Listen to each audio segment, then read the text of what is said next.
Gotta put the time in, pimpin', make it grind a little bigger. Do it big. You can never be a quitter. Till the end, if it's win, lose, or draw. Go hard. Make them hating bronze bitter. Do it for the cause. Gotta make your mind up, nigga. Feeling like off the leash. Gotta be the pick, gotta let 'em. Make them sick, pure venom. You control everything like a dealer. Do it big, never little. You a real go-getter.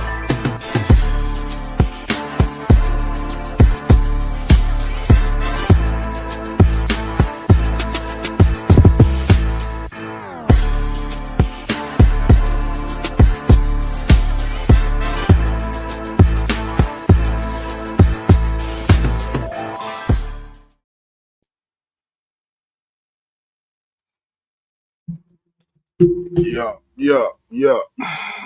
What's good? What's good? Welcome in to a special edition. True crime, that is. BBP. Oh, yeah. True crime, BBP, community crime, BBP, whatever, however you want to mix it and intermingle. I got to get my shit right real quick, people. I got to get my shit right. You know I ain't right without the fan. We are simulcasting from the Bank Channel and the Community Crime Network channel. So welcome everyone in from both sides. If you see comments on the screen that you don't see in your chat, that means they're on another one. So that's how that's what it is. But regardless of where you're at, we appreciate you for being here and taking time out your day to come get this business. Oh yeah.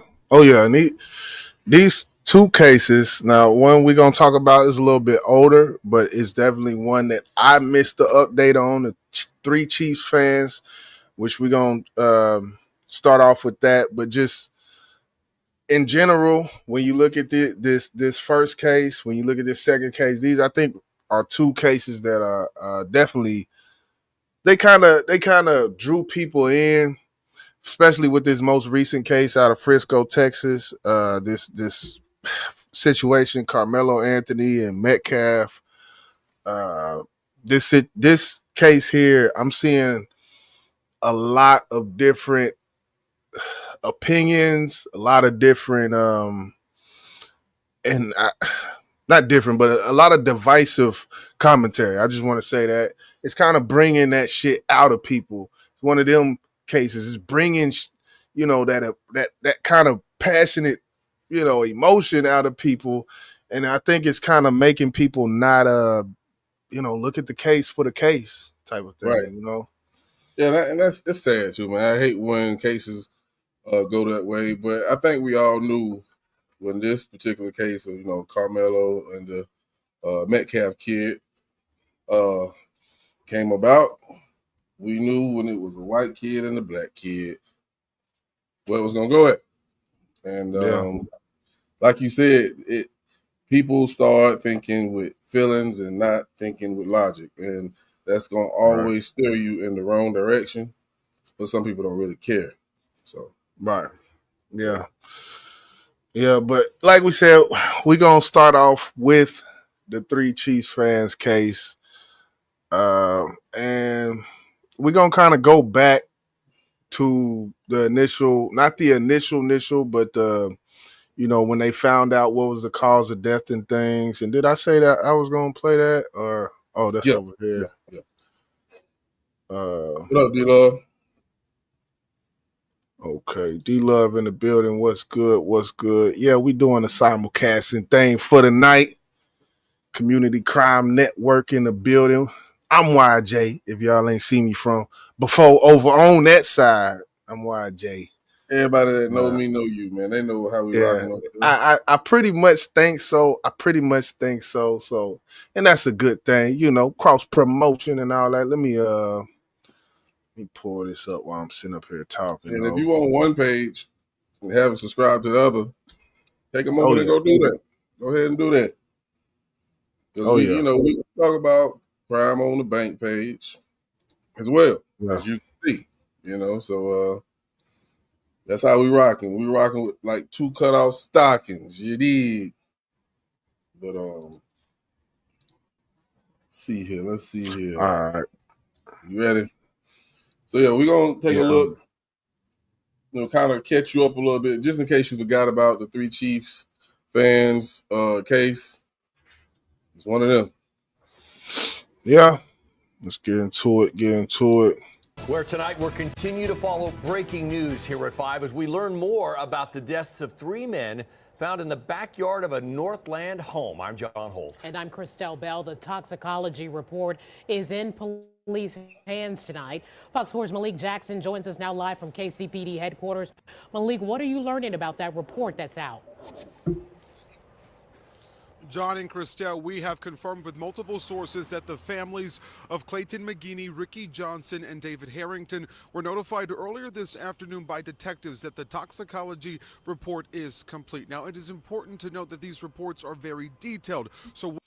And just to say this video is from a year ago. Just to make that clear, I want to make that clear. This is from a year ago. We're going to bring it up to speed later on, but we want to go through it all in one shot. What has been given to these families is preliminary, but what we do know is that there were several substances found to be in these men's bodies. Is it turned up all the way? The presence of cocaine. Yeah, it is. I don't know why it's back here, because we were given the timeline about 6 to 8 weeks as to when we would get these results back. We haven't even passed the 4th week mark just yet. Moving forward, this will allow KCPD to finish their investigation and pass this case off to prosecutors. It's crucial that we know that this comes one day after these families, in fact, met with the prosecuting attorney there in Platte County. After that meeting concluded, these families said that they were satisfied, and one day later, here we are with these reports. We reached out to KCPD. They had little to say about this development, but they did confirm that they have been in contact with these men's families. Now, there is an important person when we talk about next steps, and that is Jordan Willis, the man who lived inside of this home. Yesterday, we reported that he checked into rehab, and now we have these toxicology reports detailing what may have happened to his 3 friends. We also do know from a source that they have determined a cause of death, but they have not released that just yet. We reached out to Jordan Willis's attorney, and at this time, we have not heard back. John, Christelle. Malik, you mentioned originally we were thinking 6 to 8 weeks on this toxicology report, which is pretty typical. All of a sudden, it shows up. Any indication as to why? Was it expedited for some reason? That's a question that we, at this time, really don't have an answer to, because, as you know, through our reporting, we had reached out to the medical examiner multiple times, and each time. So, yeah, they came back with this report, this toxicology report. And I wish I did not play that, but they got the toxicology report back. Definitely fentanyl, all 3 bodies fentanyl. And you got Jordan Willis sitting there, laying on the couch or whatnot. At this point, I think we was kind of thinking, because he was a pharmaceutical type, that maybe he, had something to do, but Jordan Willis did not look clean from the jump. Can you co-sign that? Or? Absolutely. The word came out immediately that he worked for, I don't think it's pharmaceutical. It's like a scientific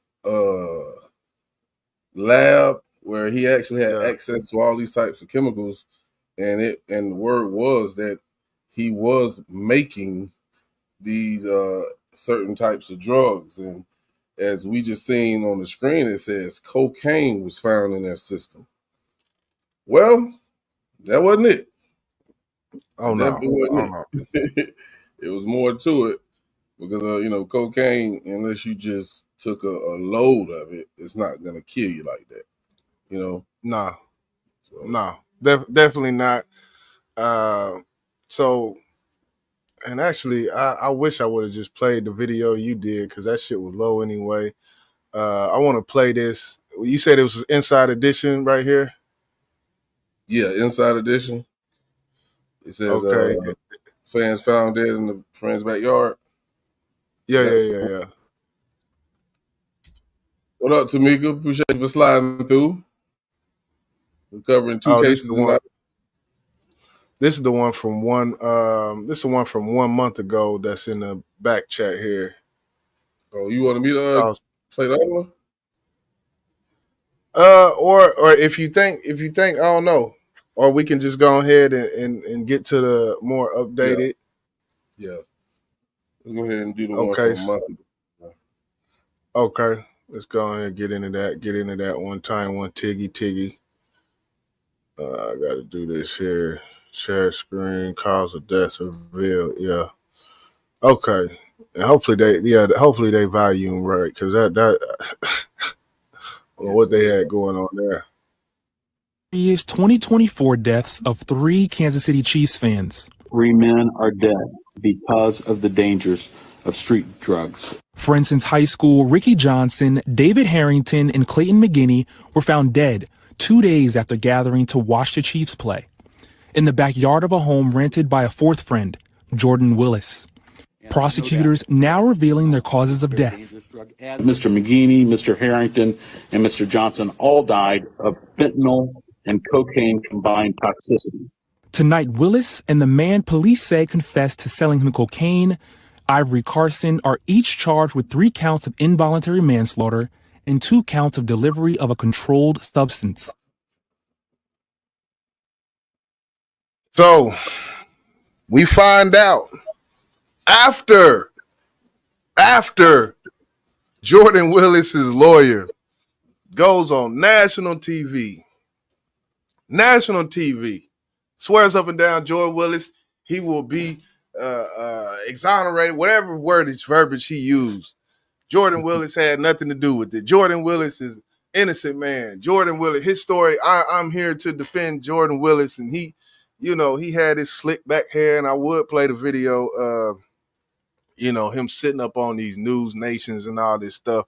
Sitting up on these news nations, man, and doing that. How much of a fool do this lawyer look right now? It's crazy to be a defense lawyer, the job that they got. I salute them, but it's a tough one. Yeah, like I told you, it's like Jordan had to lie to him. Jordan had to lie to him because the way he spoke in the interview that you're speaking of, he was very confident that Jordan was not going to be charged for anything, or at least not for the big charges, the manslaughter. He said it may be something else, which we have no idea what he meant by that. But if you feel like he was going to be charged for something, he wasn't squeaky clean. That's my assumption. But you was 100% wrong, brother. And he went by talking about, this is from what I think he said, law enforcement or the DA or whoever told him. This is what he was going by. This is how he made this assumption. How in the hell he came up with this assumption? It was 100% wrong. And when he does this interview, I think it was 6 months ago he did this interview. This lawyer, Jordan Willis's lawyer, the one on the left. And when you just brought up just now, you said the lawyer said in this interview, he may be charged with something, but it's not going to be ... So I kind of took that, and this is kind of how I took that. I kind of took that as he's going to get something lesser as far as providing, like he may just get something like I don't know, like the Delivery? person, like he's not delivery or something, not like the manufacturer or the plug charge. He's gonna get something. That's kind of how I took it, if he knew exactly what. But like you said, I don't really think he knew exactly what was gonna happen. But what makes me say that is because in that interview he did state that there was people that the detectives were looking at other than Jordan Willis, or there was somebody else type of thing he was alluding to. So, and you know how he knew that? It's Jordan. Jordan ran his mouth. Jordan wasn't going down by himself, bro. He wasn't. Yeah. He was like, me and my buddy Ivory, man. And that's how Ivory name probably came involved in this case. Yep, he wasn't going down by himself.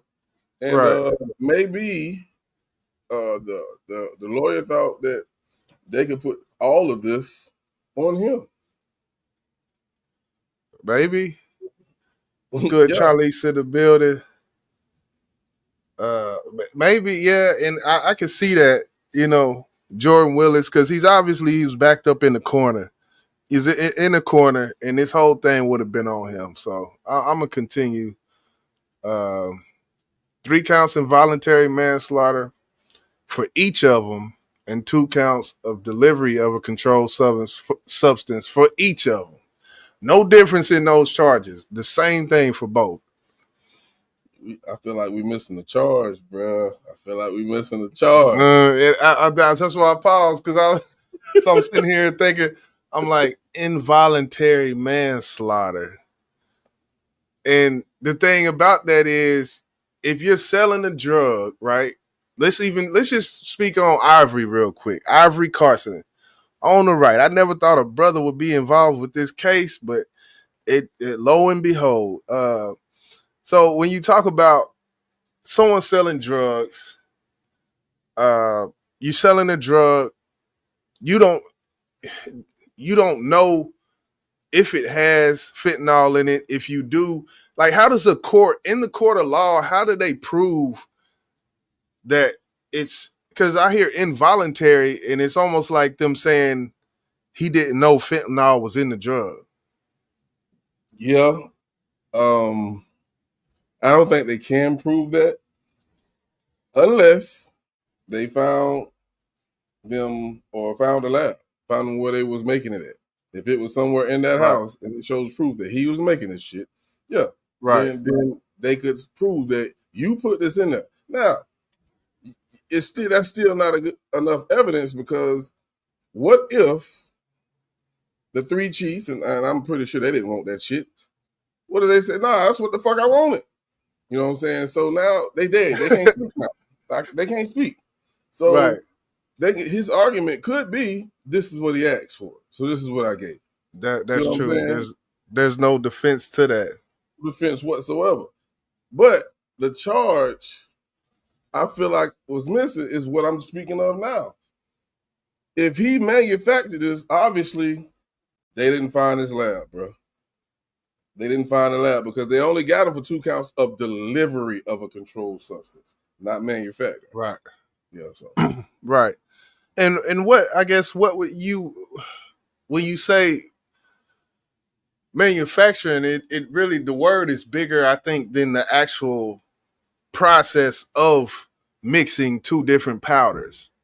Because you got one powder, yes, which is cocaine, yes. and then you got one, so my thing is, if you find a raw sack of fentanyl, or you find a raw vial glass bottle of fentanyl, and you find cocaine that hasn't been cut in the same location, then right there, I would say, well, shit, we should be with 2nd-degree murder. I don't know, like, what we should be looking at, like, I don't know, involuntary manslaughter. It's still a felony. Well, like I said, he worked at a lab, and he had access to getting fentanyl.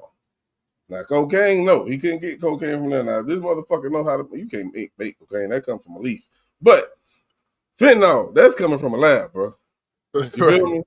You know what I'm saying? So whether he made it or he took it from his job, he's fucked up for that. Yeah, I agree. D-Love say he had bodies on his property. There's got to be a charge for that. And how about obstruction? Because he didn't. Yeah, I don't know. The charges, even though and D-Love got a point. Got a point. I would feel like the whole month of them police investigating him, all of that was obstruction. Like, you obstructed us this whole fucking time, unless it was not known to the public that he had named somebody that whole time. I don't know. The cocaine, maybe he got the cocaine from Ivory. Maybe, you feel what I'm saying? Maybe right. Ivory bought the cocaine and he supplied the fentanyl. They both supplied something. Yeah. Now, I don't know if law enforcement know who supplied what, but if they did, let's just say hypothetically, they knew that Jordan had the fent, Ivory had the coke. Which one you said killed them? All right. The fentanyl. But man, bro. Yeah, we know. Do you think they would actually give him a longer sentence because of he had the fentanyl and that's what he gave him? Well, I think that it's kind of that whole thing where you in the car with such everybody in the car get the same charge. It may be something like that, right? Yeah, I don't so, know. You know how we feel about that fent. You're right.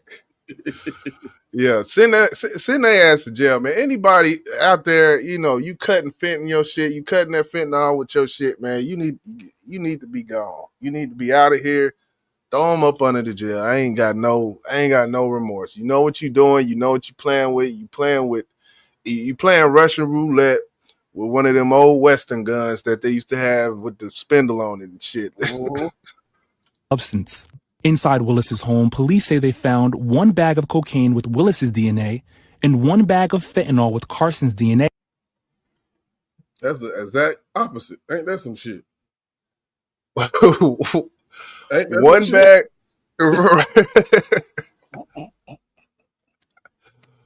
One bag of cocaine with Willis's DNA and 1 bag of fentanyl with Carson's DNA. What? How did they get Carson's DNA? And this is I don't think this is a major point. Now that the more I think about this, it's not as a major point as I was thinking initially when I seen this. But it basically just goes to say that Jordan Willis had to drop down on old boy Ivory, because how did you even get Carson's DNA? Like, it has to be matched with something. You can have a DNA sample, but if there's nothing to match to it, you don't know who the fuck this is. Jordan told, bro. Jordan told. Yeah. I'm telling you, he was not going down by himself. Listen, Ivory could have walked clear right out this goddamn case. Facts. Because they didn't know anything about him. He had to say something. He had to say something. Facts.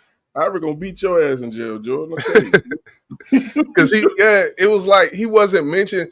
We had watched this shit and watched damn near every story tied to this case at the time, and we had never heard of an Ivory Carson until this last 3-4 weeks ago. Whenever this shit and we found this shit late, but we doing it now. God damn it, because we was on this shit then, and we got to double back with the people, So, but it wasn't a black person mentioned. I ain't know no black person live in that neighborhood, bro. Be honest with you. Yeah, me neither. I think it was.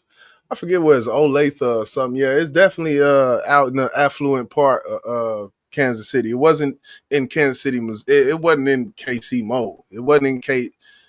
So he got the name Ivory. Ivory. You had that Ivory. According to court documents, witnesses told police they saw the victims consuming alcohol and marijuana, and text messages show the men agreed to be supplied with cocaine.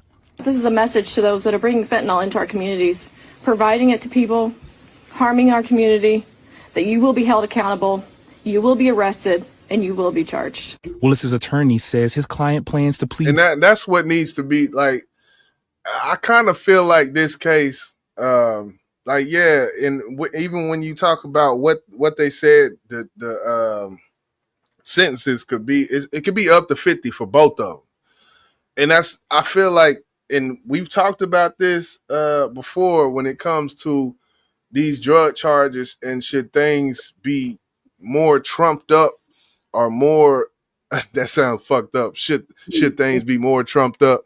But yeah, man, trump them charges up, man, on the fentanyl, man. God damn me, man. This shit is. And listen, that last statement that was just made, when they read the text message, it said they agreed to cocaine. Isn't that enough evidence to change that involuntary manslaughter to a voluntary manslaughter? Because they ain't agreed to no goddamn fentanyl, bro. Yeah, that's what's kind of tripping me out. And I'm actually, let me look up. I want to know, like, what because involuntary manslaughter, it says It's like done you didn't. without It's like will. you didn't, yeah, it's like you didn't Right. try to.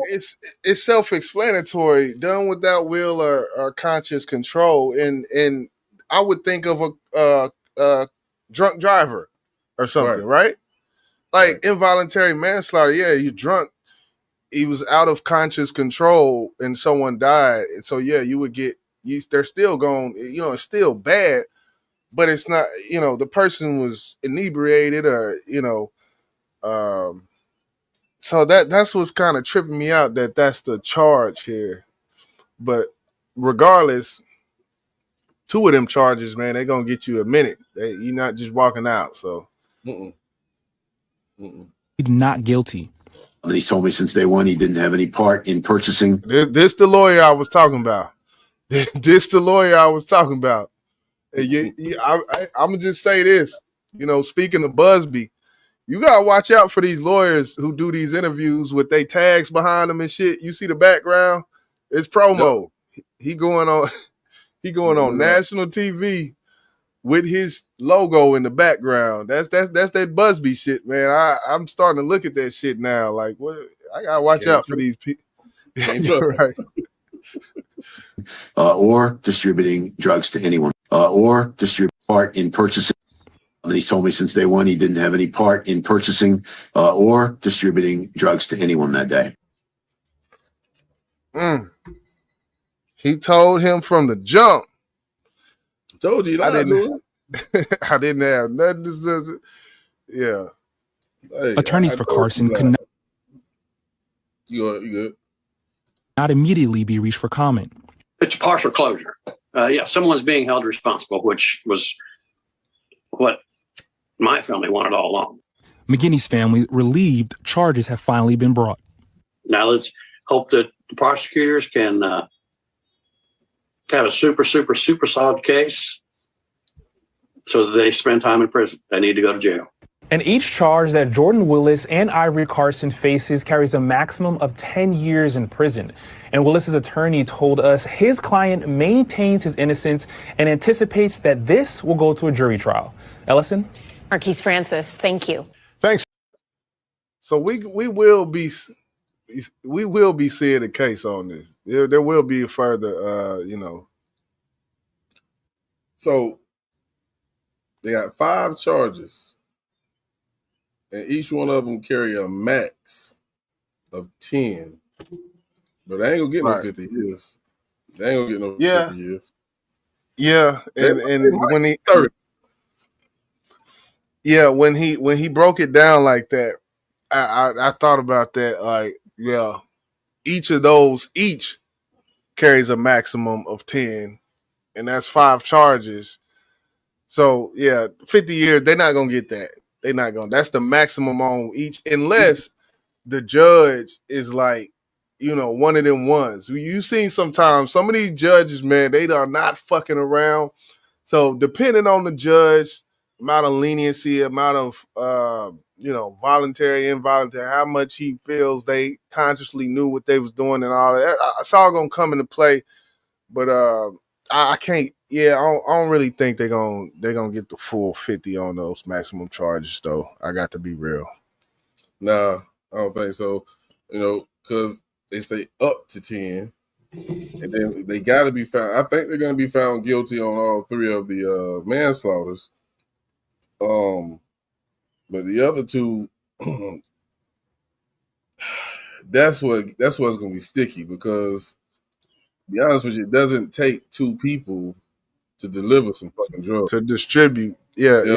You know what I'm saying? I think it was two involuntary manslaughter and 3 delivery because of the 3 bodies.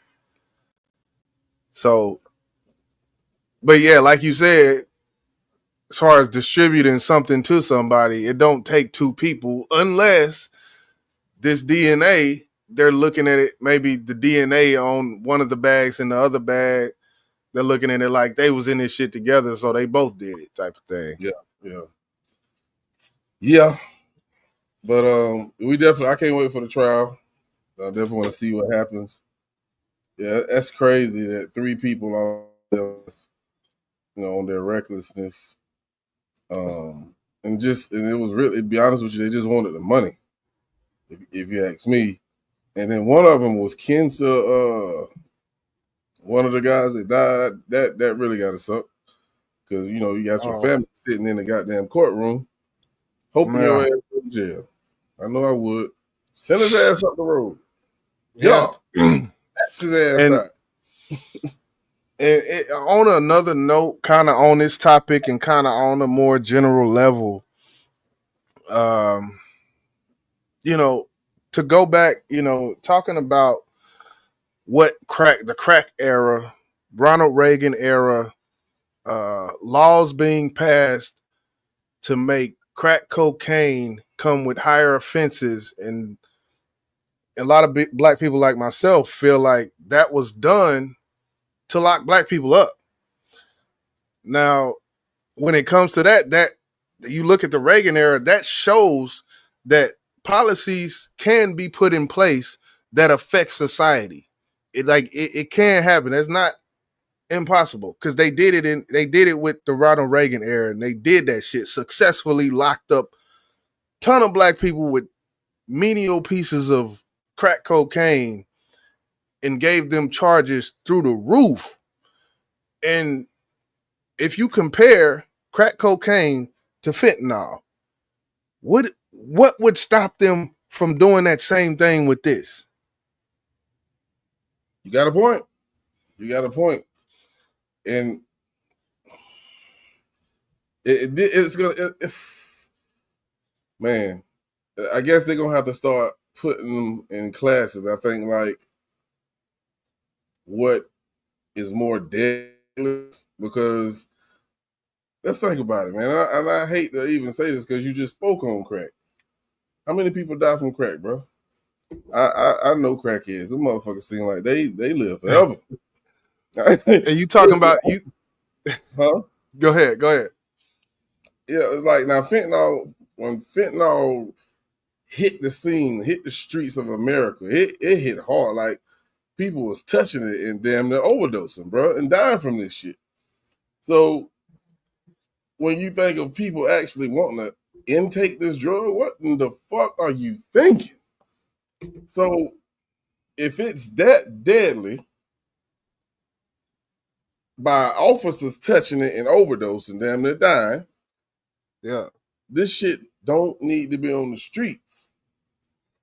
You can say none of these drugs need to be on the streets, but it's I think it's the potency of this drug and the damage it will do to you with just a little bit. So I think, yeah, they should change the goddamn law for fentanyl. I agree with you. Yeah, I agree. I mean, if Reagan can do what he did, and it affect a community, and hell, I ain't gonna lie, you could even go to pimping and pandering charges.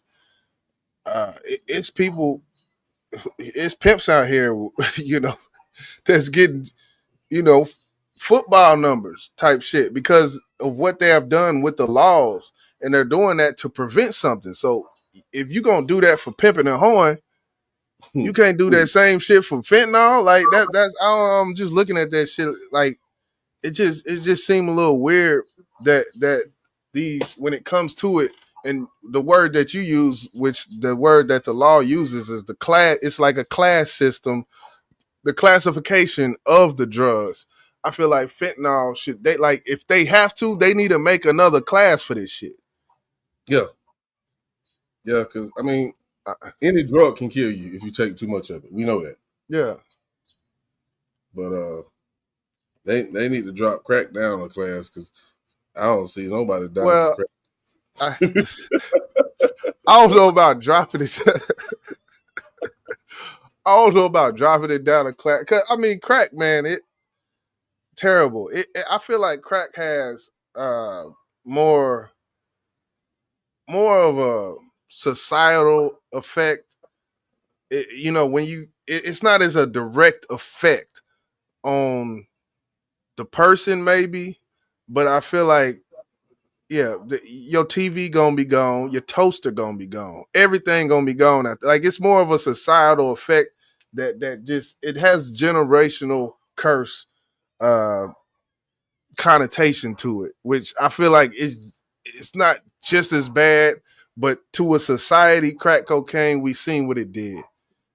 So Okay, my fault. I had to turn the yeah. Wi-Fi off. Had to turn it off. Oh, okay. Okay, Yeah. you still kind of okay. Got to catch it. You there? You there with it? All right. So yeah, I mean, I don't know. Any last words? I guess on the three Chiefs fans case. No, I'm glad they actually got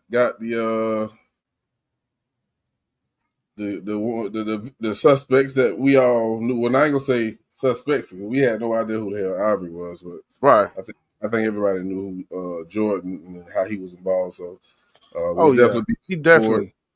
to the case, to the trial. We for sure, for shit show knew that Jordan Willis had something to do with it. The girlfriend, one of the the fiance of one of the three Chiefs fans who passed, came to the house and found him sleep on the couch or some shit. And you know, these three dead people, like we was immediately like, okay, now, come on now. You in here sleep on the couch. With that, do you think that he knew, you think he went to sleep knowing that there was three people dead? Because I feel like, I almost feel like Jordan Willis, like I don't like the thing that's fucking with me. I don't like that they got the same charges when Jordan Willis was there. Like, It's more that we probably don't know that got Ivory involved. Of course, we know Jordan said something, right, but of course, with his DNA on the bag, and it's probably more that they found out that they got a solid case where they can convict him with the same charges as Jordan. So I think we're gonna have to right, wait for the case or the yeah, trial to start to find out everything that's everything they found out that we don't know yet. yeah. I agree. But to answer I your agree. question, I I don't know if he went to sleep knowing these people was dead, but I will say this: you gave them fentanyl, and them unknowingly taking this drug. You should have known something bad could happen from that, because if these guys are regulars to doing coke, which a lot of people are, they know their tolerance. Now, if you never took fentanyl before in your life, and you normally get your goddamn fix of cocaine, and you got a fucking long ass fingernail, and you dig in the bag and woo, that's not gonna happen with fentanyl, bro. Your ass, you might say woo, and you might fall right the fuck over and die. So the Yeah, fact that he did not say anything to them to even forewarn them, like, look, boy, I gave y'all some of this strength right here. They call this yeah, fent. This right. that fent. You know what I'm saying? And he's a fucked up individual for that, bro. Yeah, that's facts. That's facts. But yeah, we gonna move on. We gonna move past that, and we will be keeping our eyes and ears open for any updates in that case. Um, Most definitely. Most definitely. but yeah, we gonna this next case. We got to talk about it. We got to talk about this case coming out of Frisco. It's about I would say, yeah, I'm in North Dallas. It's probably take me 20 minutes to get to Frisco. Just drive north, and it's right there on the highway.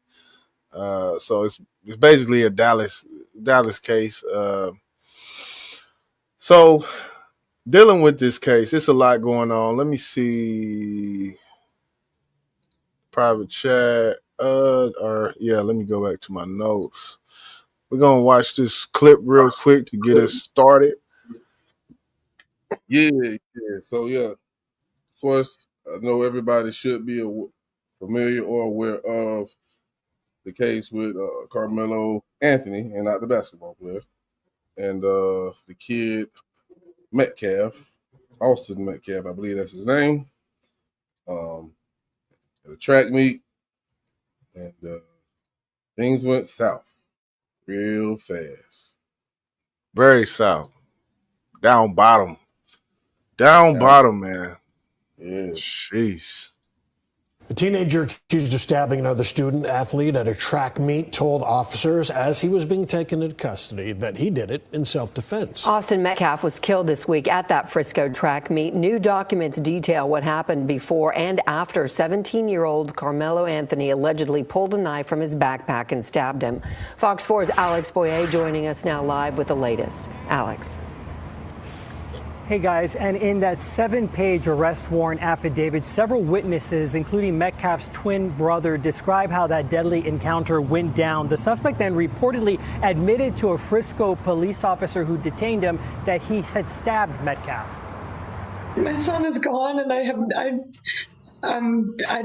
don't really have words. I've tried to figure out what I was going to say, but he's just going to be so missed. The pain is still raw for the Metcalf family after 17-year-old Austin Metcalf was killed on Wednesday morning at a UIL District 11-5A track meet in Frisco. That dude was extremely smart, always in the box. He just came to him real easy, and just him playing with football as well just made him just a great person overall. Here's what happened according to witnesses and the police report. Metcalf got into an argument with the suspect, 17-year-old Karmelo Anthony, over a seating dispute in the bleachers. Metcalf told Anthony he needed to move from under the team's tent. He always was one to step up and be the person that would do the right thing. And he was doing the right thing by saying to this gentleman that you're not supposed to be in this tent. This is because they have personal items there. Anthony opened his bag and reached inside. We see right here, there was not just one tent. There was 2 tents. And this is the part that I really have, maybe I missed it in all of the videos, but I would think it was this second tent on the left. We see that there's a memorial tent and there's another team. There's another tent to the left. And from what all I've seen, it kind of seems, and I heard from somebody, and the thing about it, it's hard to go off of shit if it's not in black and white. But they did say it was raining this day, and we probably could look it up to see if it was raining this day. We have been getting a lot of rain here the past. Okay, yeah, that's what I was thinking. So yeah, it's raining. People don't want to sit out in the bleachers in the rain, and that might have been simply the seating dispute from inception. Is that Karmelo just didn't want to sit in the fucking rain, and somebody had a tent. Did Karmelo bring the tent? No, he didn't bring the tent. You know, the woman there says, you know, there were personal items there in which, you know, I don't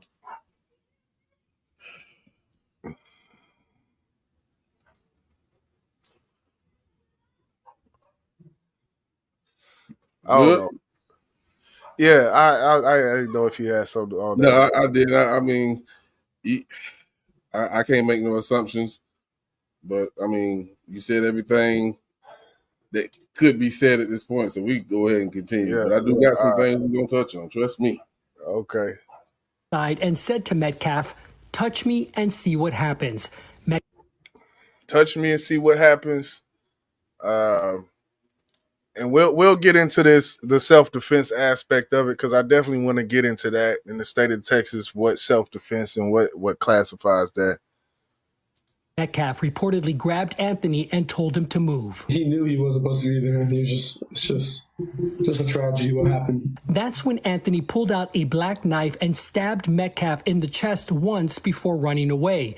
When Anthony was taken into custody by a Frisco police officer, Anthony reportedly confessed to the crime, saying, "He put his hands on me. I told him not to," adding that, "I was protecting myself," and then asked the police officer, "Is he going to be okay?" Metcalf died in his brother's arms. I'm not at that point to forgive and forget, but eventually I will. But I pray for his family. I pray that they understand what we're going through as well. This whole community has really wrapped their arms around us, and if I could say anything to the nation, I would say to make sure that you just hug your babies tight, because you don't know when the last time you get to do it. And in a statement released by the Metcalf family this afternoon, they say their focus is now on laying Austin to rest. Meanwhile, I can tell you that Anthony remains in the Collin County Jail with a $1 million bond. So $1 M on the bond. I would like to start here, bro. When Karmelo told the officers, "There's no allege, I did it." Yeah. Let me ask you a question that we hear when suspects are being interrogated, or what are they trying to convince the suspects to do? They say, "Be a man, tell the truth." This Yeah. young fella did not lie one time. He owned up to it, right? Why am I bringing this up? I'm seeing titles of news clips that says the chilling words that Karmelo said to the officer after stabbing Austin. And they're talking about there's no allege. I did it. Isn't that what he's supposed to do? I know that's hard for people to fathom because someone who commit, and I don't even want to call it a crime because we don't know what it's going to be yet, an act like he had to commit, as he said, in self-defense, you get scared. You don't want to say I did it. You don't want to say that. He owned up to it. He manned up to it. And he's up 17 years old. Yeah. That to me, that tells me he was raised somewhat right. And I'm not gonna say he was raised wrong because he stabbed somebody. Because I don't know the whole story. And I know they said, and we're gonna get into this as well, they don't know each other. Well, yeah, the twin in his report to the police in the arrest report, the twin told one of the officers that he didn't know who the guy was. In his word, that's what he said. As far as Metcalf, I don't know because he's no longer living. So you would think if one brother don't know the other one don't either, right? And that's an assumption. But they're twin brothers. They're in the same grade. And if they knew each other some kind of way, that twin brother knew. Like when you say I didn't know him, I knew of him, like something like that. Right. Yeah. But that I just want to hit that part because I felt like what is being done is what's gonna be done is they're gonna paint a picture of this guy as he's some cruel animal that have no feelings. But you heard he asked the officer, "Is he okay?" Yeah, so, he asked him. There was some there were things in that police report or that arrest report that kind of stood out in the news. Touched on definitely the "Is he okay?" quote. The other quote was the "I did it" quote, like admitting to it quote, and then there was the other quote, which I thought was him asking the police, "Is this self-defense or isn't this considered self-defense?" or something under the, I don't know the exact wordage of it, but him asking a police or someone about, is this self-defense? Those were the three quotes that I seen in the arrest report. What's good, Cupcake in the building? Yeah, I agree, Nikki, but he's a kid. Yeah. I think that's facts what you said. That question could come back to haunt him. I hope it doesn't. I hope it's looked at as he's a young kid. He acted because he thought he was defending himself. He didn't know the extent he could go to defend himself in a situation like this. All he know is, and I'm just saying this, I don't know if his parents ever taught him that, anything. So this is not law. Right. My mom and dad said if they put their hands on you, you fuck them up. And that's what he did.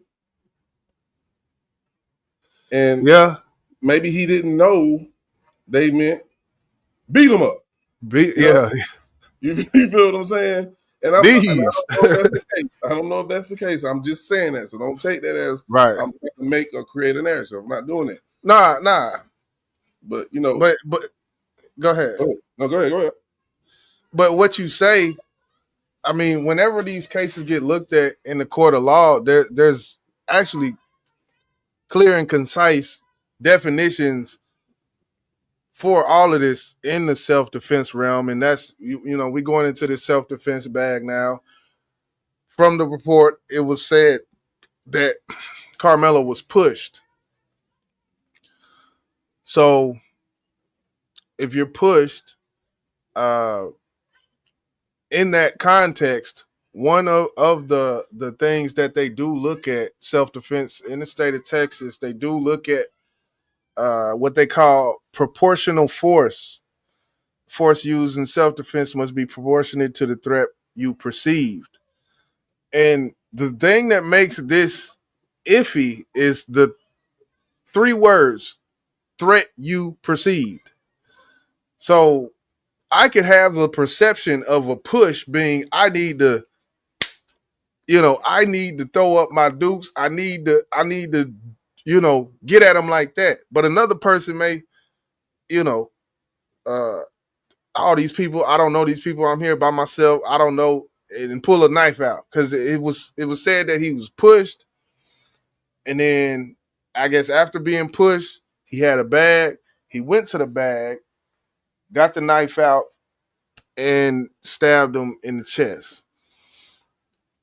And this is not the only thing they look at whenever they look at self-defense, but this is just one of them when it comes to proportional force. I guess in your eyes, looking at that, looking at the first degree murder, I'm probably loading the question up, but first degree murder, premeditated, all of that, man. What's your thoughts? I guess. Let's just go back to the push because in the documents it said grab, touch. So if we could just become these kids for just a moment, he tell them, hey man, you got to get up. Now I don't know if they were standing behind him or in front of him. I don't know. But let's say you're standing in front of him. He got a twin brother that's same size as him. These 2 big old high school football players in front of this small track runner. And one of them decides to push him. In my head, as a teenager, the other one finna do something too. They about to jump me. That might have not been the case at all. But if you're looking in the face of 2 big ass, and I think one brother was a linebacker. I don't know the other position the other brother played, but they were 2 big football players. He ain't nothing but about $140. They about 2 something. What you thinking? Now, am I gonna pull out a knife? Me? Probably not. Not as no teenager. I ain't carrying one. But I know the first thing I'm gonna do once I get pushed, the first one gonna get knocked out, and I don't have to worry about the second one later. Right. You feel what I'm saying? Right. So going back to what you said, the perceive thought of a threat. Right. He didn't know what they were gonna do to him, right? Right. So that takes us back to the case of the pastor, right? What did the pastor do? The pastor ain't have not one weapon on him. Right. But what did he do? He pushed her friend down. She seen him coming at her. Oh, I'm not finna let him push me, because he pushed him down. He hit his head on the concrete. Pow! Night. Yeah. Isn't this somewhat similar, bro? Yeah, I see where you're going with that. I wasn't expecting you to go there, but I can see some similarities. Let me snatch up some of these comments. Cupcake say, isn't there some type of prohibition on athletes having weapons at events? And yeah, I would think so. When it comes to this specific case, it was not on school property, but from what I've heard, it was at a community track center or something like that, kind of in the area. So it was not on school property, but it was a school event. And in that case, I think the same rules apply. Basically, it doesn't matter if it's at fucking the American Airlines Center. It's a school event. So yeah. So if he's gonna get charged with at least that. At least. At least. In which that I don't like that. I carry a knife everywhere I go. That's just I carry a knife. I don't carry a gun. I carry a knife everywhere. No boss man. You I'm not gonna get into that, but yeah, I carry a knife everywhere I go. I got knives. My dad was a knife collector. I just grew up in that type of, my daddy had a whole switchblades, butterfly knife. I grew up around knives, sharpening stones and all that shit. I'm into that shit. I like knives, so I carry them everywhere I go. And I don't see nothing wrong with carrying them everywhere you go because you never know. But just like guns.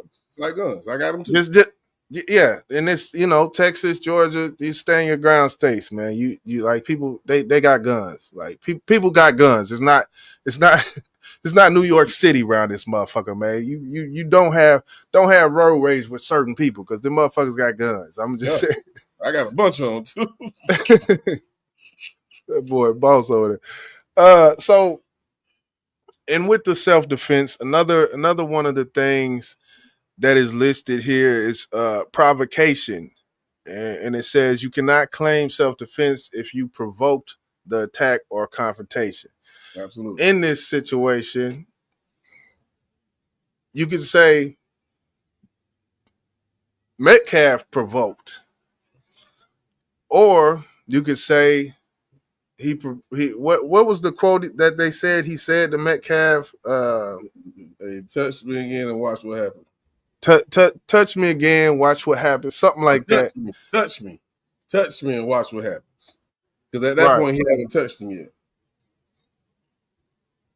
So I mean, in that case, which provocation is more is worse? Do you feel? I guess. Hey, listen, you better put your pride to the side. I'm gonna have to say what but he shouldn't have put his hands on him. Listen, what do the police say when they kick in your door? They give you a warning of who was in the fucking house, right? Yeah. Yep. That dude gave you a warning. He let you know what you fucking with. Don't fuck with me, bro. And that's why I said, man, don't have pride to get yourself fucked up.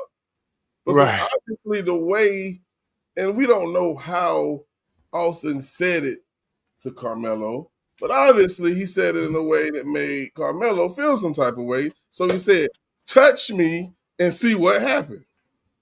Right. So obviously, and this is an assumption, people, Austin said, man, get your ass up around here, bro. You got to get up. We don't know what he said, but it warrant Karmelo to respond the way he did. Right. So do you think the warning is provocation? No. Okay. I'm just I got to ask. Let me go down. No. Let me see. A snake will hiss before he let you step on him, bro. That's your fucking warning. When it comes to the proportional force, the force used in self-defense must be proportional. You're saying that the threat of perceived what could have been, you would say is it was warranted, basically. The knife in that case, it was warranted because his brother's there and he Yeah. I mean, it's almost like, let's say, for instance, I like to go all the way to the left. Let's say if Shaq was standing in front of Urkel. Okay. And Shaq say, man, get your bitch ass up from here before I knock your ass out. And Urkel said, man, you better not touch me. And Shaq pushed him. What you think Urkel gonna do? And that's just one person. But this man was faced by in front of two people. So do you think Urkel had the right to on Shaq? I mean, morally, I feel like sometimes can be different than in a state of court of law, because a knife is a deadly weapon. You know what happens when you stab someone in the chest. I just want to just say that loss of life and self-defense, these things, they can go hand to hand. At the end of the day, that's a deadly weapon, and that's the only way I can break it down. Like that knife is a deadly. If I go through the action of doing that, I have to know that this person could die. When he pushed them, the death is not coming after you get pushed. So that's the only thing when it comes to proportional discernment in young people. It's not like older people, so I understand that. But definitely, someone push you, are you gonna use deadly force? Is this deadly force? They're at the top. Let's say they're at the top of the bleachers. Let's say it's a little higher than what we expected. Well, I know what a 10 is, and that's not at the top. So I know. I'm gonna paint another picture. There's no knife. There's no knife in this picture at all. It's just hands. He's sitting there. They standing at the top of the bleachers. He said, "Man, push me and watch what happens." He pushes him. He stumbles, almost fell back. So he pushed him. And let's just say that gate wasn't tall enough. And he flipped right over that motherfucker and fell all the way at the bottom. Not down the bleachers. Right. You talking about down the back of that motherfucker. And he died. Is that he ain't had no deadly weapon in his hand, but he used his goddamn hand. That's proportional. That's proportional. Yes, that would be under what it's saying. That would be proportionate. So I get what you're saying. But at the end of it, man, it's a knife to a gunfight at a certain point in the court of law and what can be proven. I don't know what can be proven. I don't know. I think I'm just going off that. Yeah, I mean the law is whatever the law say. I can come up with several different scenarios, but they're gonna go by that fucking law. But as a defense attorney, you have to hit them with this, hit them with that, hit them with this. Oh yeah, you know what I'm saying? Because that's what he's gonna do. Trust me. Yeah, that's what he's gonna do. He might not give the examples I give or anything like that, but he's gonna bring up cases and all kind of shit. Oh yeah. So we weren't there. I remember the first time you brought this to my attention, I said, this is one of them cases where you had to be there to see what the fuck happened. Right. Because we're going by the statement of the witnesses, the police officers, the brother, and I still want to know, were they behind him or were they standing in front of him? Because if he's sitting down on this bench and they standing in front of him, that's a threat. That's a threat for me. I got up at you. Oh, you threatening me, bro. You better back up. So as far as when it comes to the premeditation, right? The knife is in the bag. He got pushed. He went to his bag, did what he did. Whole time he's going through the bag, nothing was said as to what they were doing. I'm pretty sure some motherfuckers and might have been some other shit going on. But from the standpoint of premeditation, do you feel like the going in the bag and the time looking for it in the bag and all of that and not anything else happening? Because when he went to the bag, they could have bum rushed his ass. Either way, if they was behind him or in front of him, when he went to that bag, they could have kept on going. It could have been a flurry. It could have been a whoop, whoop, wop, wop, wop. It could have been all of that, but I'm not hearing that. So as far as the reaching in the bag, getting the thing out, going, stabbing in the chest, do you think that there is some premeditation in that act? No, because he didn't go to the track meet to harm anyone. Okay. His intentions was to protect himself, not to murder no one. Right. So no, I don't think they could call first degree, and I know that is one of the stipulations of first degree murder. So, if they're not charged, I don't know if they're going to be able to lower it, which they probably will. If anything, I think it's going to be manslaughter. If anything, I don't think he's going to get first or second degree murder. I ain't gonna say he's gonna walk scot free. Depending on how good his lawyer is, but he had no intentions on killing this guy. You can't say he purposely stabbed him in his chest. He could have grabbed that motherfucker and just swung, and lucky shot. So nah. There's no. I think I'm looking at it a little. I mean, I know grabbing a knife, what that means for one, and I know stabbing towards any human, it's a deadly weapon. I don't want to get away from that. I don't want to get away from that.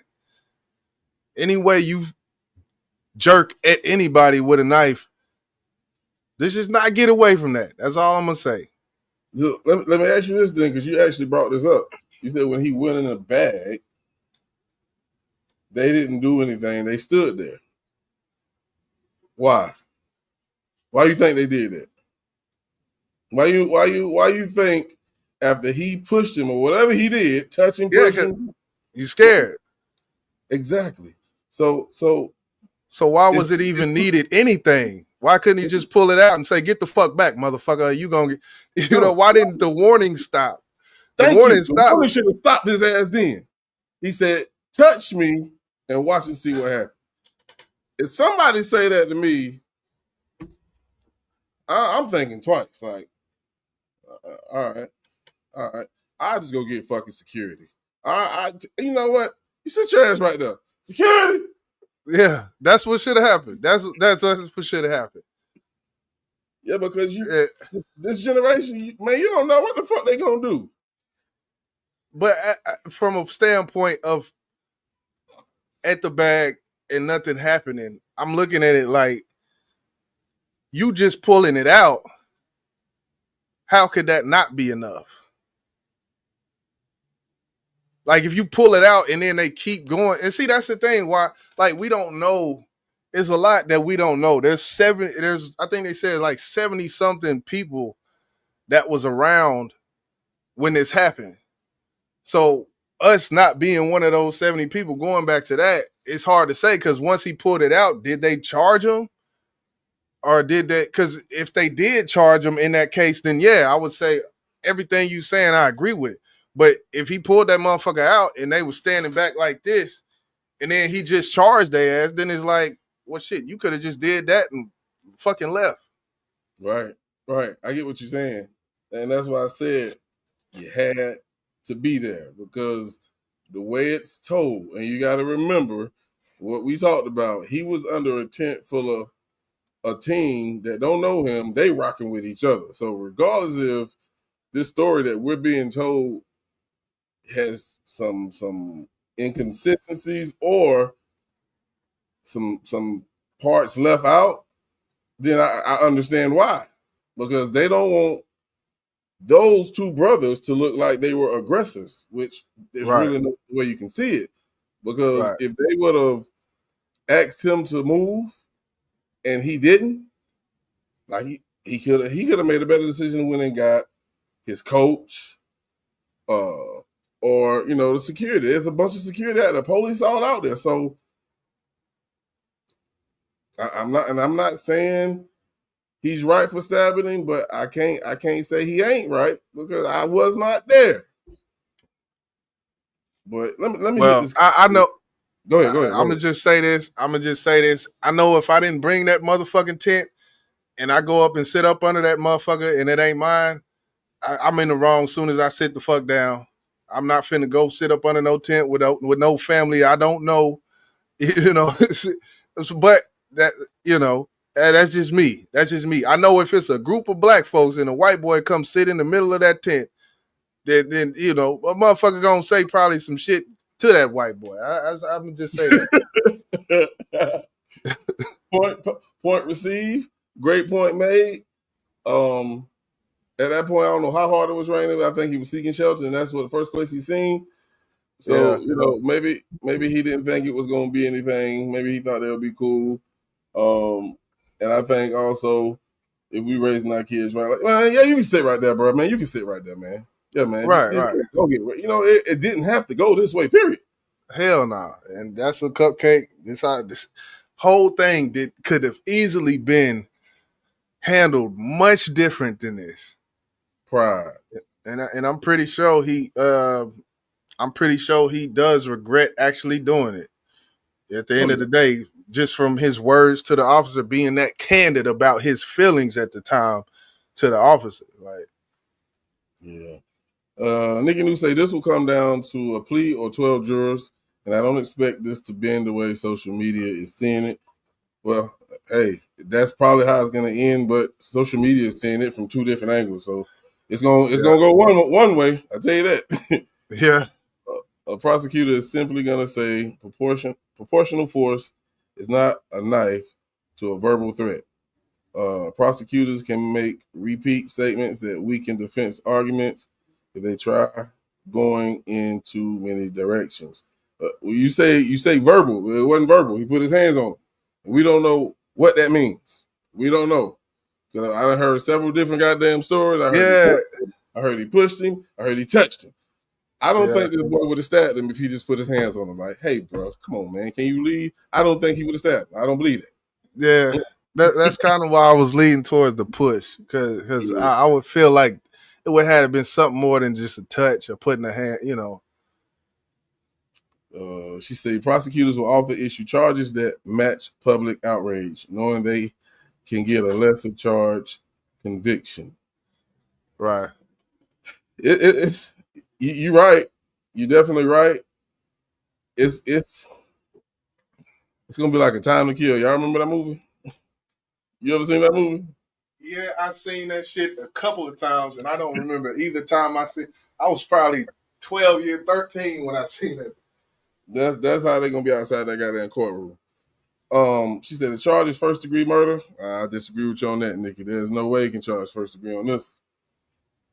But that's premeditated. He didn't go to that game, or he didn't sit down under that tent to potentially hurt Austin. He didn't do that. Austin put himself in his box. So Austin played his part. I don't wish Austin wouldn't have got stabbed. If anything, should have two-pieced him and got his bag and hauled ass if he was scared. Get your ass up off me and run. I would have ran, but I'm just saying, obviously, he stabbed him and took off. Left his bag and every goddamn thing. Yeah. But I want to play this real quick before we get up out of here. This is the family. I don't think the family actually spoke at the press conference. They kind of had a representative from an organization, the Next Generation Action Network, did a press conference. And we're going to listen to this just for a little bit because, this is one of them cases where it is turning into a lot. It is definitely turning into a lot. There's a lot of racial undertones to it, in which I said from the beginning, if this was two black people, this story would be local, would not be national. But of course, it is where it is now. We have not yet seen a sighting of Ben Carson, but I wouldn't be surprised. So you mean Ben Crump? Oh, I said Ben Carson. Ben Crump. Yeah, that's who I'm talking about. Ben Crump. Oh, yeah. Yeah, she was just, I think Cupcake was just saying what they're charging. They are actually trying to charge a first degree murder. They're going to have to drop that shit. Just like they're going to have to drop this goddamn bond. $1 million. Yeah, that's I mean, hell, Yellow Peasy got his shit. It's the lawyer, man. The lawyer got some work to do. We gonna tap in with this real quick. Is it up on the screen? Okay, it's there. Let's make it clear that absolutely we have the full permission and trust of the Anthony family and authorized for the Next Generation Action Network to speak today.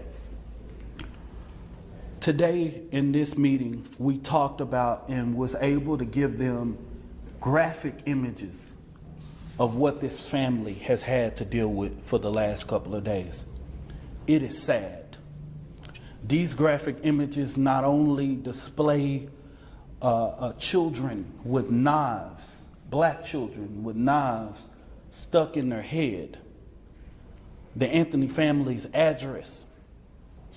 We saw when this case first started that people were putting online that when Section 8 was accepted into the Frisco neighborhood, that became the lead of the downfall of Frisco.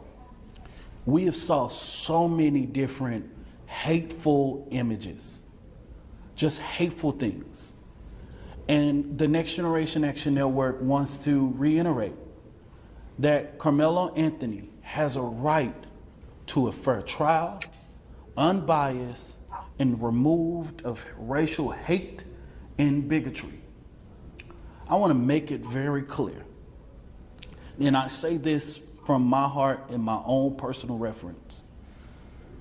If someone wants to say race is not in this situation and shouldn't be, well, I asked all of those people to join me in calling it out. But don't look at black people and say, don't always play the race card. We don't play the race card, we live it. We live a reality. We also feel that the bond that Karmelo Anthony is on is too high. We do. Because guess what? We've been here when Aaron Dean was arrested. We was here when Amber Geiger was arrested. $200,000. The system, it has a problem in it. Now, what I want to be able to do is ensure, and what we was able to hear today from the Frisco Police Department is reensuring that the Frisco Police Department is doing everything that it can to address the racism and the bigotry. We have saw the police. And with this, they actually, I think it was maybe a couple of days ago that, Frisco did put out a statement. They haven't yet had a press conference yet on this situation. And I kind of look at that a little bit odd, being that this was, I'm thinking about, probably about a week now. But and I don't know why they haven't, because you know how they'll do those press conferences where they basically don't say shit in the press conference, but they just do one. Yeah. Just because. And we haven't seen that. I think they did talk to the chief. They talked to okay. So they did talk. Because he said something that I totally disagree with. And I'll go ahead and say this now because this is going to be very important on how this trial ends. He is not going to get a fair trial in that community, in that city. He's not. And I believe the chief was like, he wants it to be in this city because he wants the people of the city to be able. Yeah. I'm sitting here like, bro, that shit ain't gonna work. That shit ain't gonna work. Either way. I heard that, yeah. If you have 12 black people, it's not fair. If you have 12 white people, it's not fair. If you have 6 white people and 6 black people, you're gonna deadlock this motherfucker. So if you have goddamn 7 and 5 of either race, people are gonna say it's not fair. So you cannot have this shit in that city, man, because it's not gonna be fair either way. Yeah, I don't know what I mean, as far as counties, you got Collin County and Dallas County right below. I mean, even in Dallas County, best case scenario, you get you get a more balanced jury, I feel like. But Yeah, because he when said it it's 50% white and 9% black in that county they talking about, or the city they I talking about. know. Right, that's what I'm saying. In Dallas County, if it get moved to Dallas County, which is it's just 30 fucking minutes away, I feel like that would be the best case scenario. But with him saying that, it does allude to the fact that he wants it here for a certain reason, in which, this is Texas. We know what the fuck. This is not Dallas County. This is Collin County. Collin County, it encompasses Plano, that's the first place I lived when I was here, was Plano.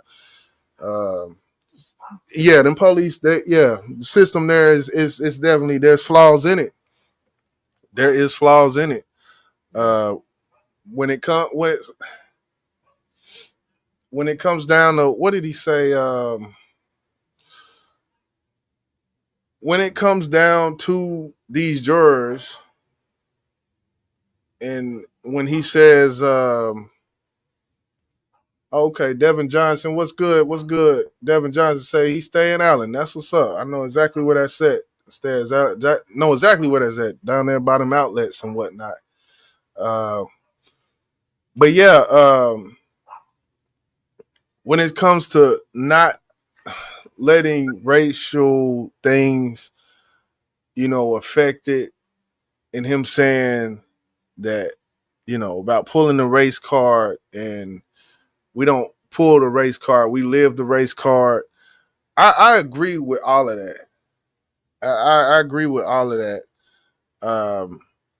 And as far as this case goes, I'm not gonna jump. Regardless of that, I'm not gonna jump and just exonerate somebody because they black. I didn't vote for Obama because he was black. I never voted in my life, and I didn't vote for Obama just because he was black. Maybe you might say, "Oh, you're not on code. You're not on code." And this is a hard conversation to have with a lot of black people, because that's something they would say. But I don't know, man. I do feel like it's fucked up that the family has to go through, hearing all of this stuff and seeing these comments, and I think they may, when they're seeing all of this stuff on the internet, I do feel like the internet is kind of like a microcosm of the society in a whole, and it kind of shows you, what people really want to say behind these avatars. So I think that's kind of why he was bringing that up. But I don't know how much stock they should actually put in comments being said on a Facebook post. People, all these threats and things. I understand it, but I don't know. Well, you don't want to not take him serious, because that's why this young man is not here today. He didn't take his threat serious. And I'm going to sound like an asshole when I say that, I promise. But you got to think, it's not a lot of black people in that city. And if people are making threats and they already put their people address out on, man, come on. I'm taking it serious. I'm taking it serious. That's just me. But you also got people making fake pages acting like they are I don't know if it was the chief or somebody, and made a statement that made, like, people like, what the fuck is you talking about? Why would you say that? And it wasn't even him. So social media is going to play a part, and there are people who are going to do this type of shit just cause they want to cause some shit. That's what they want to see, some fucked up shit happen to somebody. So they'll sit here and AI the shit out of a page, and social media with their voice, their AI voice, and make it seem like this is what it is, and it's not. We know that. We talked about this shit, so it's gonna be fucking crazy, bro. Yeah, it is. It is. I don't want to speed past loss of life.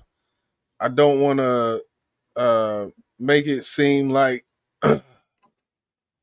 something's deserved. Do you think? Well, I'm not even going to ask that. I just want to, there has been a loss of life. We have to remember that. I know what kind of emotion this type of case drums up, but I'm gonna stand on balance always. And there's been loss of life. The situation did not have to end like this, and I think that's that's what I got, man.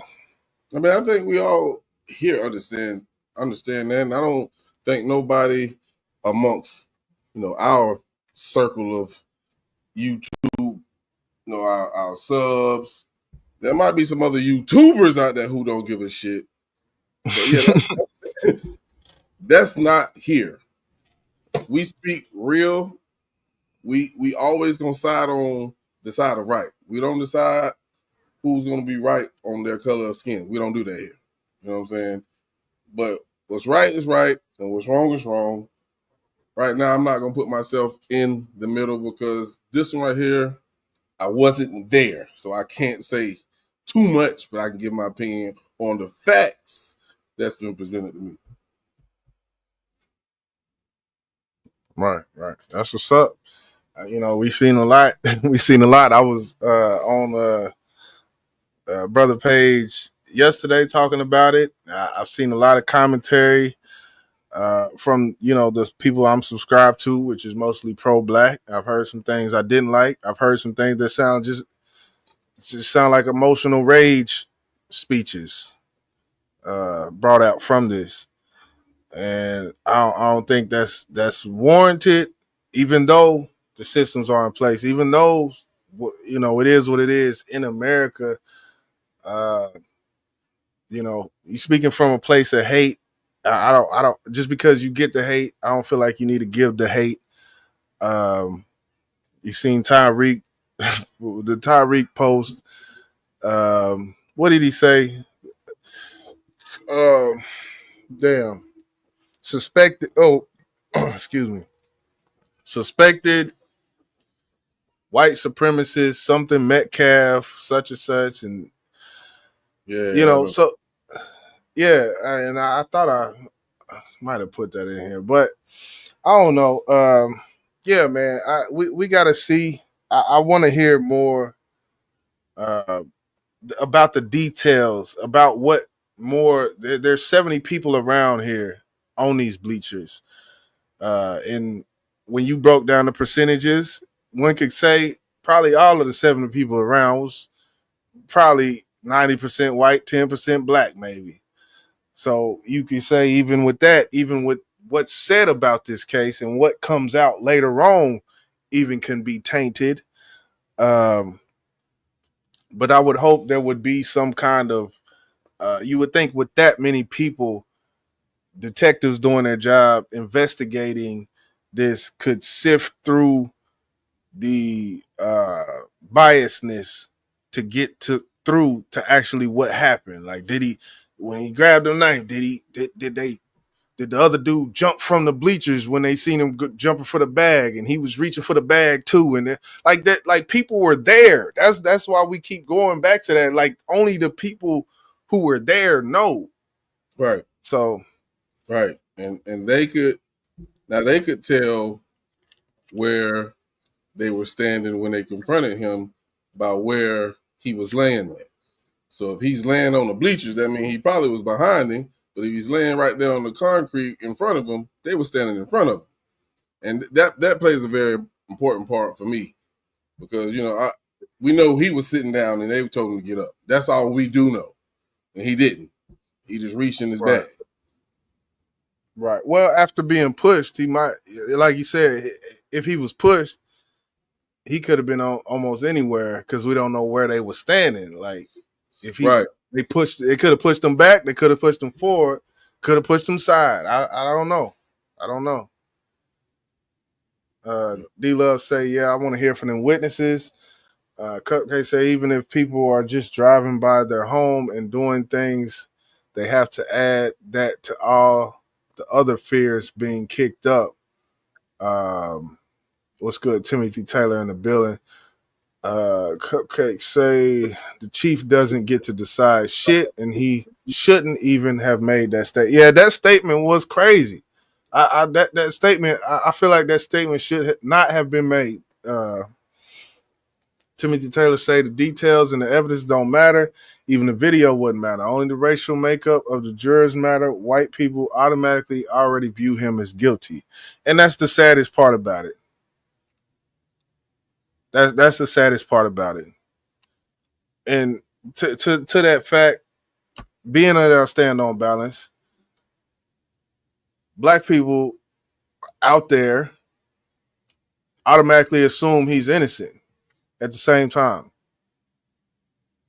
And that's a sad part as well. So if we're gonna talk, let's talk balance with it.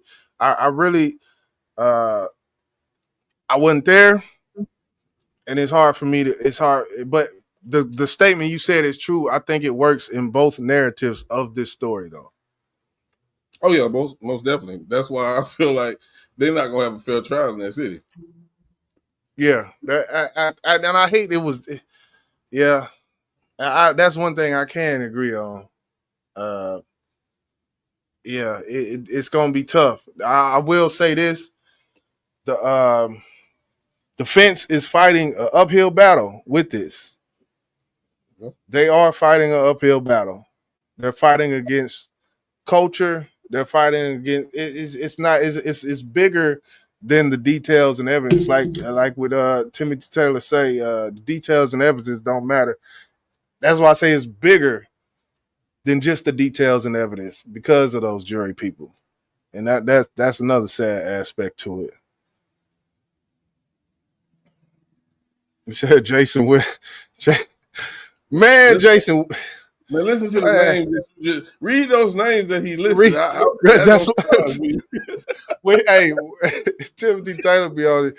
When just listing the names, it's like, oh man, Jason Whitlock, Officer Tatum, Charleston White, Anton Daniels. I don't even know who the fuck Anton Daniels is, but I can assume I can read my context clues. Both of my context clues are Jason Whitlock and Charleston White. Whoever else you name with them two brothers, what not? Them ain't my brothers, but whoever you ain't with them two niggas, I can take the context clues and see who we dealing with here. Say he's a guilty thug, in which he wasn't a thug. I don't think he was a thug. I don't think he should be painted as a thug.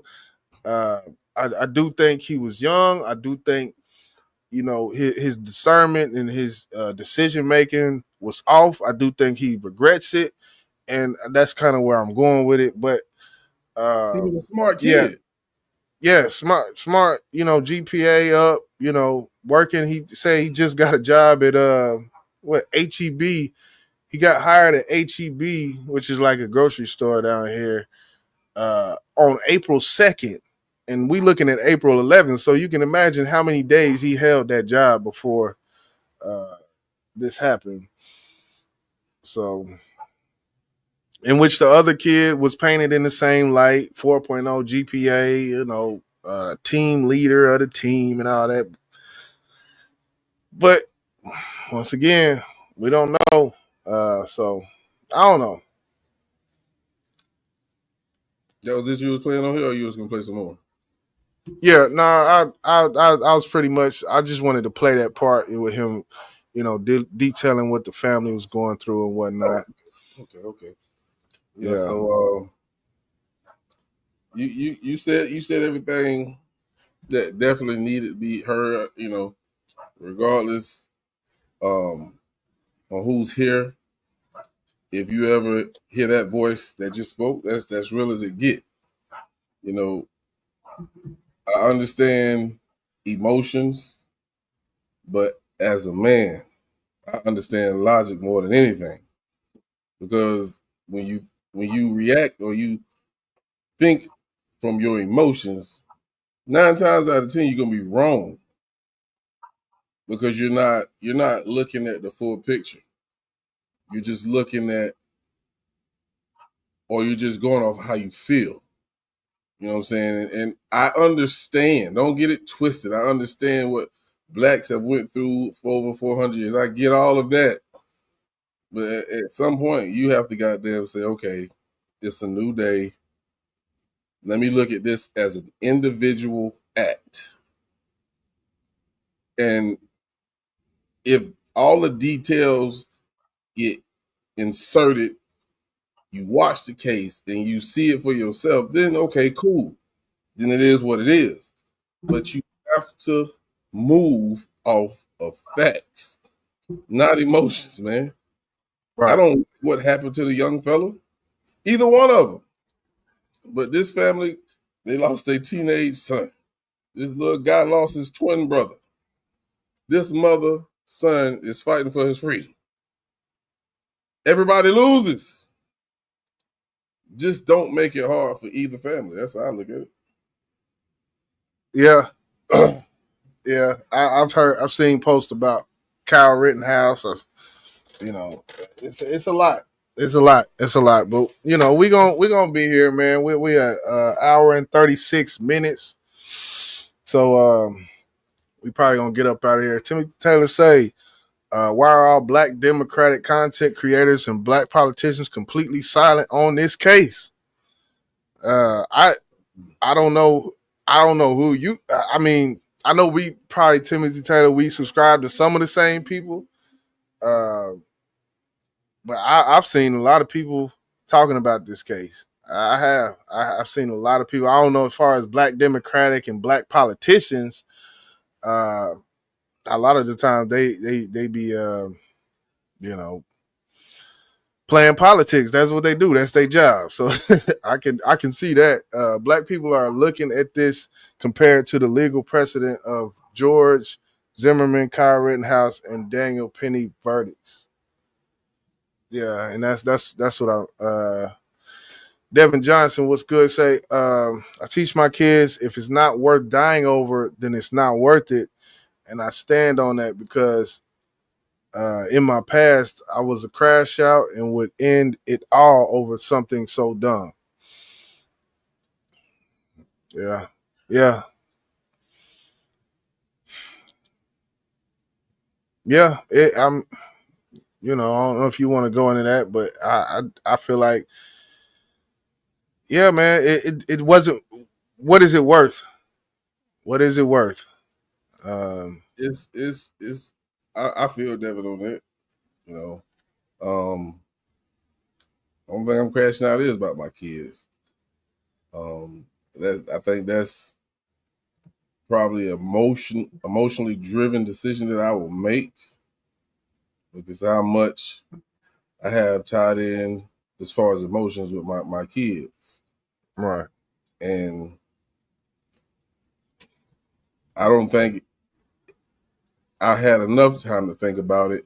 If I lived the rest of my life, I would still probably do the same thing because of the love that I have for my kids. But anything else, I'm not crashing out about shit.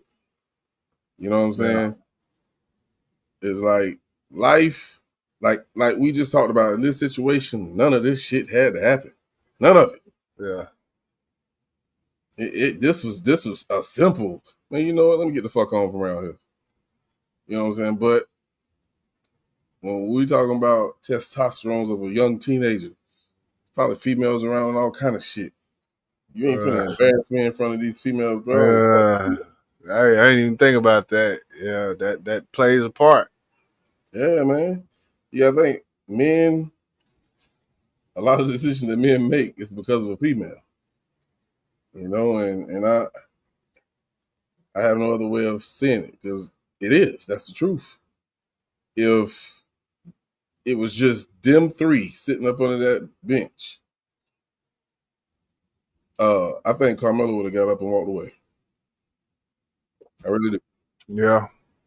And when you speak about and when you speak about, you know, the being embarrassed, the Metcalf could have been sitting up like, you know, trying to put on for his people type of thing. Like, you know, at the same time, it could have been that on both sides of that aisle. So, yeah, he could have been trying to play Mr. Macho Man. I'm that dude around here. You finna right, get right. up. And Yeah. he chose the wrong dude to do that to. But God rest his soul. God will be done and justice is served, however it is. That's all I can say. Yeah. Yeah. Yeah, man. I think we pretty much, you know, we definitely we gonna chop this thing up when it comes down to trial time or whatnot. We'll see if the speedy trial Timothy Taylor is talking about is actually gonna happen. What's, you know, when it comes to the lowering of the bond, we shall see. Um, I would somehow think that in where he's at, it may not happen, but you know, sad situation, man. Yeah, I don't see no speedy trial. I definitely don't see that. But who knows? Yeah.